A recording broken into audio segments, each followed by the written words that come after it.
Hello friends, రేపు రాబోయే complete episode ఇప్పుడు వీడియోలో చూస్తారు. వీడియోలోకి వెళ్ళిపోతే విహారీ కోసం లక్ష్మి చాలా కోపంగా ప్రకాష్ని కొడుతూ ఇలా తిడుతూ ఉంటుంది. ఏంట్రా మా జీవితాల్ని నాశనం చేసావు కదరా, నీ ఫ్రెండ్ అని చూడకుండా ఆయన్ని మోసం చేసావు, అలాగే మా నాన్నని మోసం చేసావు, నన్ను ఇబ్బందుల పాలు చేసావు, ఒక ఆడపిల్లని అని కూడా చూడకుండా ఆడపిల్ల జీవితంతో ఆడుకుంటావా, నీలాంటి ఎదవని ఊరికే వదిలిపెట్టకూడదురా అని అంటే, వదులు, రోడ్లో అందరూ చూస్తున్నారు, వదిలేసాయి అని ప్రకాష్ అంటూ ఉంటే లక్ష్మి ఇలా అంటుంది, చూడు నిన్ను వదిలేదే లేదురా, నిన్ను వదిలిపెట్టను, నిన్ను చంపేస్తాన్రా అని చెప్పి అంటూ కాలర్ పట్టుకొని ఆ చెంప ఈ చెంప వాయిస్తూ ఉంటుంది. ఇక వదులు వదులు అని అంటూ ఉన్నా సరే లక్ష్మి వదలకుండా తిడుతూ ఉంటుంది. మా జీవితాలతో, ఇద్దరి జీవితాలతో ఆడుకుంటున్నావు కదరా, ఆ కుటుంబంలో ఎన్ని సమస్యలు, నా లోపల ఎన్ని బాధలు, ఇవన్నీ ఆలోచించావారా, ఒక ఆడపిల్ల జీవితం ఏమవుతుందో, ఎలా అస్తవ్యస్తమవుతుందో అని అనుకున్నావారా నువ్వు అని అంటూ లక్ష్మి కోపంగా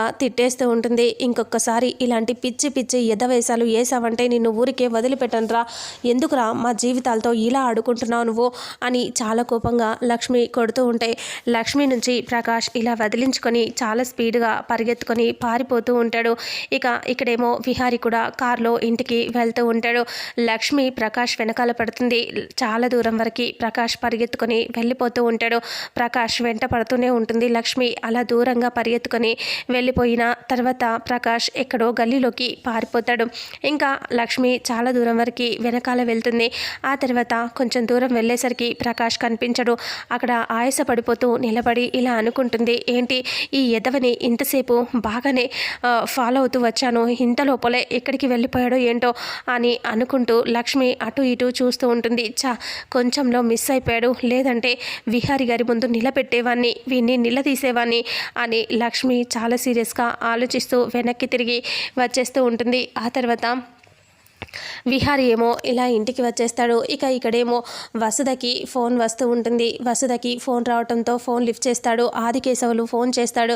అప్పుడు ఫోన్ లిఫ్ట్ చేసి, అమ్మా నేను ఆదికేశవుల్ని మాట్లాడుతున్నాను అంటే, చెప్పండి ఆదికేశవులు గారు, మీకోసమే మేము ఎదురు చూస్తున్నాము, మీ ఫోన్ కాల్ కోసమే చూస్తున్నాము అని అంటూ ఉంటే, చీరలన్నీ అయిపోయాయమ్మా, చీరలన్నీ తయారు చేశాను, వాటిని మీ ఇంటికి పంపిద్దామని అనుకుంటున్నానమ్మా అంటే, తొందరగా పంపించండి, ఆ చీరలు ఎప్పుడెప్పుడు వస్తాయా అని మేమందరం ఎదురు చూస్తున్నాం అని వసుధ అంటుంది. అయితే ఇప్పుడే నేను తీసుకొస్తున్నానా అంటే, సరే వచ్చేసింది, ఇక్కడికి సిటీకి వచ్చాక మీరు కాల్ చేయండి అని అంటే, సరే అని వసుధ ఫోన్ పెట్టేసిన తర్వాత ఆదికేశవులు చీరలన్నీ బ్యాగ్లలో సర్దిన తర్వాత, గౌరీ తీసుకురావే, అన్నీ సర్ది పెట్టేశావా అంటే, అన్నీ సర్దేశానయ్యా అని బ్యాగులలో తీసుకొచ్చి అక్కడ పెట్టి గౌరీ ఇలా అంటుంది, ఏమయ్యా చీరల్ని చూస్తే మతిపోతుంది, ఎంత అందంగా నేశారో, చాలా బాగున్నాయి చీరలు, అసలు ఈ చుట్టుపక్కలే కాదు ఎవ్వరు కూడా మీ అంత అందంగా చీరల్ని నేసుండరు, అసలు వాళ్ళు చూస్తే ఈ చీరల్ని చూడగానే కళ్ళు చెదిరిపోయేలా సంతోషపడతారు అని అంటూ గౌరీ పొగిడేస్తూ ఉంటుంది. అప్పుడు ఆదికేశవులు ఇలా అంటారు, ఏంటి గౌరీ చీరల్ని మాత్రమేనా, నీ మొగుడిని పొగిడేదేమైనా ఉందా, నన్ను పొగడవా అని అడిగితే, అప్పుడు ఏంటయ్యా మిమ్మల్ని పెళ్లి చేసుకున్నప్పటి నుంచి పొగుడుతూనే ఉన్నాను, ఈ మాత్రం దానికేనా అని అంటూ గౌరీ అనేసరికి ఇంకా ఆదికేశవులు నవ్వుతూ ఉంటాడు. సరే సరే నాకు టైం అవుతుంది, నేను వెళ్తాను పదా అని అంటే, ఇంకా ఒక అబ్బాయిని కూడా వెనకాల పెట్టుకుంటాడు ఆదికేశవులు. గౌరీ అంటుంది, ఒక్క నిమిషం ఉండయ్యా, నేను దిష్టి తీయటానికి తీసుకొస్తాను అనేస్తే, సరే అని చెప్పి ఆదికేశవులు బయటికి వచ్చేస్తాడు. బయటికి వచ్చిన తర్వాత దిష్టి తీస్తుంది గౌరీ. దిష్టి తీసిన తర్వాత మళ్ళీ ఆదికేశవులు, మేము వెళ్ళొస్తాం గౌరీ అని అంటే, సరేనంటుంది. ఆ తర్వాత ఇంకా ఇక్కడేమో ఇంట్లో కూర్చొని విహారీ చాలా బాధపడుతూ ఉంటాడు, ఆలోచిస్తూ ఉంటాడు. స్వామీజీ చెప్పిన మాటల్ని గుర్తు తెచ్చుకుంటూ ఉంటాడు. స్వామీజీ అంటాడు కదా, దైవ నిర్ణయాన్ని ధిక్కరిస్తున్నావు, ఇది చాలా ప్రమాదకరం అని అంటూ స్వామీజీ తిడతాడు. దైవం వేసిన బంధాన్ని నువ్వు విడదీయాలి అనుకుంటున్నావు, నీకెక్కడిది ఈ అధికారం, నువ్వు చేయాల్సిన అవసరమే లేదు ఇది అని అంటూ తిట్టిన మాటలు అన్నీ గుర్తు తెచ్చుకుని బాధపడుతూ, ఏంటి నాకు ఇలా జరుగుతుంది, ఆ లక్ష్మి మెల్లో నుంచి తాళి తీయాలి అనుకుంటే స్వామీజీ ఏమో అలా చెప్పారు, నేను ఇలాగే ఊరుకుంటే ఒక అమ్మాయి జీవితం నాశనం అయిపోతుంది, ఇంకో అమ్మాయి జీవితాన్ని నేనే నాశనం చేసిన వాడిని అవుతాను, ఏం చేయాలో నాకు తెలియట్లేదు అని అనుకుంటూ విహారీ ఆలోచిస్తూ ఉంటాడు. అంతలో చాలా బాధపడుతూ ఉంటాడు విహారీ. అలా అప్పుడే కన్నీళ్లు పెట్టుకొని తుడుచుకుంటూ ఉంటే అప్పుడు వాళ్ళమ్మ అలా వెళ్తూ ఉంటుంది. యమున సడన్గా విహారీ గదిలోకి చూస్తే విహారీ కన్నీళ్లు తుడుచుకుంటూ ఉండటం చూసిన యమున లోపలికి బాధగా వస్తుంది. నాన్న విహారీ అని అంటే విహారీ వాళ్ళ అమ్మని చూడగానే కన్నీళ్లు తుడుచుకుంటూ అలా సడన్గా చూస్తూ ఉండిపోతాడు. ఇక అప్పుడే యమున ఏంటి విహారీ ఏమైంది నాన్న, నువ్వు ఏమైనా విషయంలో బాధపడుతున్నావా అని అంటే లేదమ్మా నేను ఏ విషయంలో బాధపడట్లేదు అంటే లేదు విహారీ నేను చూస్తుంటేనే అర్థమవుతుంది నువ్వేదో విషయంలో బాధపడతావని నాకు తెలుస్తుంది. ఏంటో చెప్పు నాన్న, ఎందుకు బాధపడుతున్నావో చెప్పు అని అంటే అప్పుడు లేదు నేను ఏమీ బాధపడట్లేదమ్మా అంటే లేదు కన్న కొడుకు ఎలా ఉన్నాడో తెలుసుకునే పరిస్థితిలో ఏ తల్లి కూడా ఉండదు నాన్న. నువ్వు చిన్నప్పుడు ఎలా ఉండేవాడివో తెలుసా? నువ్వు చిన్నప్పుడు నువ్వు ఏడిస్తే ఆకలేసి ఏడుస్తున్నావా, దెబ్బ తగిలి ఏడుస్తున్నావా, ఏదైనా నొప్పొచ్చి ఏడుస్తున్నావా అని గ్రహించగలిగే ఈ తల్లి ఇప్పుడు నీ కళ్ళల్లో కన్నీళ్లు చూసినా కానీ గుర్తుపట్టలేని దీనస్థితిలో ఉంది అనుకుంటున్నావా? నువ్వు ఎందుకు ఇలా ఉన్నావో చెప్పు నాన్న, నీ గుండెల్లో బాధ ఏముందో చెప్పు. కొన్ని బాధలు మనసులో దాచుకుంటే తరిగిపోవు, చెప్పుకుంటేనే తరిగిపోతాయి. చెప్పు నాన్న, నువ్వు ఏ విషయం గురించి బాధపడుతున్నావు అంటే ఏమీ లేదా అని అంటూ విహారీ చాలా డల్గా బాధగా అంటాడు. నాన్న విహారీ ఈ పెళ్ళి నువ్వు ఇష్టం ఉండే చేసుకుంటున్నావా అని యమున అడుగుతుంది. అలా అంటున్నావేంటమ్మా అంటే అవును విహారీ నువ్వు ఈ పెళ్ళి ఇష్టంతో చేసుకుంటున్నావా లేదంటే నా మీద పడ్డ నిందలు పోవటానికి ఈ కుటుంబం సంతోషం కోసమే ఈ పెళ్ళికి ఒప్పుకున్నావా? నువ్వు అసలు దేనికోసం ఒప్పుకున్నావో నాకు తెలియట్లేదు నాన్న, చెప్పు నాన్న నువ్వు అసలు ఎందుకు ఈ పెళ్లి విషయంలో ఇలా ఒప్పుకున్నావో చెప్పు అంటే విహారీ ఇలా అంటాడు. ఇన్ని రోజుల తర్వాత ఎందుకమ్మా అడిగావు ఈ ప్రశ్నని అని విహారీ అంటే యమున అంటుంది అవును నాన్న ఈ ప్రశ్నని నేను ముందే నిన్ను అడగాల్సింది కానీ ఆలస్యం అయిపోయింది. నీ బాధను చూస్తుంటే నాకేదో అనిపిస్తుంది, నీకేదో బాధగా ఉందని నాకు తెలుస్తుంది నాన్న, చెప్పు నాన్న అని అంటూ అడిగేసరికి ఇక అప్పుడే విహారీ చాలా డల్గా బాధగా సైలెంట్ అయిపోతాడు. అదేం లేదులేమ్మా ఇప్పుడు ఆ పెళ్లి గోల ఎందుకు అని అంటూ విహారీ అంటే నాన్న చెప్పు, నీకు నచ్చకపోతే ఆపేద్దాం, ఏది ఏమైనా నేను ఎన్ని అవమానాలు పడ్డా పర్వాలేదు, నువ్వు సంతోషంగా ఉండాలి.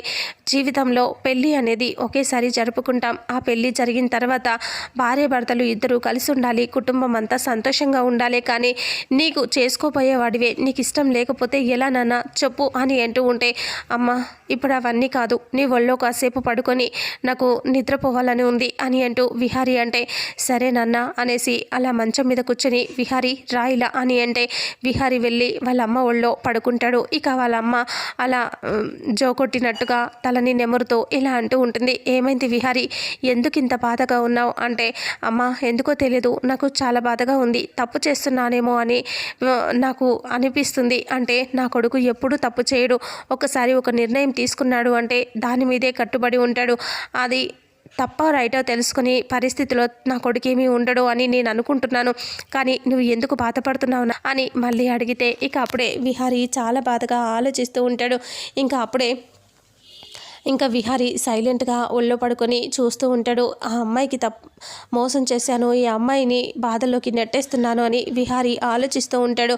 ఆ తర్వాత ప్రకాష్ ఫోన్ మాట్లాడుతూ ఉంటాడు. బయట రోడ్డు మీద లక్ష్మి ఇంటికి మళ్ళీ వెళ్తూ ఉంటుంది. ఇక ఇక్కడేమో ఆదికేశవులు వాళ్ళు సిటీకి వచ్చేస్తారు. వచ్చిన తర్వాత ఫోన్ చేస్తే వసుధ ఫోన్ కలవదు. అరే ఏంట్రా ఫోన్ కలవట్లేదా, ఇప్పుడు ఎలా వాళ్ళ ఇంటికి ఇవి పంపించేది, ఫోన్ లిఫ్ట్ చేసే కదా అని అంటే తెలియట్లేదు బాబాయ్, ఫోన్ అయితే కలవట్లేదు, మరి ఇప్పుడు ఎలా అంటే వాళ్ళ అడ్రస్ ఉంది కదా చూడు అని అంటే అయ్యో బాబాయ్ అడ్రస్ కూడా నేను మర్చిపోయాను బాబాయ్ అని అంటూ ఆ అబ్బాయి అంటాడు. అయ్యో ఇప్పుడు ఎలా వాళ్ళ ఇంటికి వెళ్ళేది మనం అని అంటూ ఉంటే కనీసం మనమైన ఇంటికి నేరుగా వెళ్ళి ఇచ్చేవాళ్ళం, ఆ వసుధ ఫోన్ అయినా కలిస్తే బాగుండు అంటే ఫోను కలవట్లేదు, కానీ నాకు జూబ్లీ హిల్స్ పెద్దమ్మ తల్లి అని గుర్తుంది బాబాయ్, అక్కడికి వెళ్తే ఏమైనా తెలుస్తుందేమో అని అంటూ ఆ అబ్బాయి అంటే ఇక అప్పుడే అక్కడికి వెళ్తే ఎలా తెలుస్తుందో ఏంటో నాకు చాలా కంగారుగా ఉంది, సరే అక్కడ దాకా అయితే వెళ్దాం పదా, అక్కడికి వెళ్తే ఆ వసుధమ్మ నెంబర్ కలుస్తుందేమో అని అనుకుంటూ ఉండగానే సడన్గా అటు ఇటు బస్ కోసం ఆటో కోసం చూస్తూ ఉంటే ప్రకాష్ అక్కడ కనిపిస్తాడు.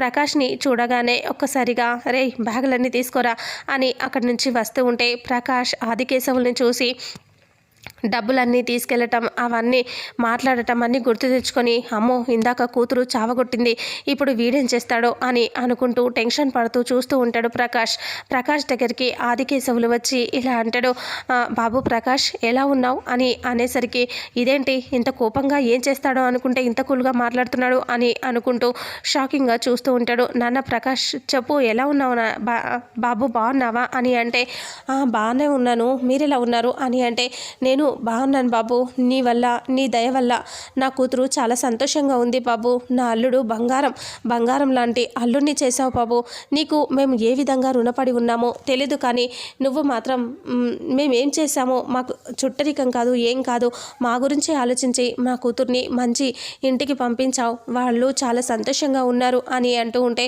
ఏంటి ఇప్పుడు విహారీ మీ అమ్మాయి ఇద్దరు బాగున్నారా అని అంటే అవును బాబు వాళ్ళు చాలా సంతోషంగా ఉన్నారు అని అంటూ చెప్తూ ఉంటే అదేంటి మరి చావగొట్టింది నన్ను బాలేమనింది, మమ్మల్ని మోసం చేశావు మా కష్టాలు నీకు తెలుసా అని ఇలా తిట్టిందేంటి అని అన్నీ గుర్తు తెచ్చుకుంటూ ఆలోచిస్తూ ఉంటాడు. నాన్న అప్పుడే బాబు ఏంటి బాబు ఆలోచిస్తున్నావు అంటే ఏమీ లేదు నేను కొంచెం పనుంది మళ్ళీ వస్తానంటే బాబు నువ్వు చేసిన సహాయాన్ని ఎప్పటికీ మర్చిపోము, ఇప్పుడు కూడా ఒక చిన్న సహాయం చేయి బాబు అంటే ఏంటది అని అడిగితే పెళ్ళి వాళ్ళు బట్టలకు తయారు చేయడానికి ఇచ్చారు వాళ్ళ అడ్రస్ మర్చిపోయాము, ఫోన్ ఏమో కలవట్లేదు వాళ్ళ దాకా మమ్మల్ని డ్రాప్ చేసావా అని అడిగితే ప్రకాష్ ఆలోచిస్తూ ఉంటాడు. ఇంతటితో రేపు రాబోయే ఎపిసోడ్ ఎండ్ అవుతుంది. మరుసటి ఎపిసోడ్లో ఏం జరుగుతుందో తెలుసుకుందాం. వీడియోని చూసిన ప్రతి ఒక్కరూ వీడియోని లైక్ చేయండి, షేర్ చేయండి, కామెంట్ చేయండి. అలాగే మన ఛానల్లో మరిన్ని అప్డేట్స్ కోసం ఛానల్ని సబ్స్క్రైబ్ చేసుకోండి. Thank you so much.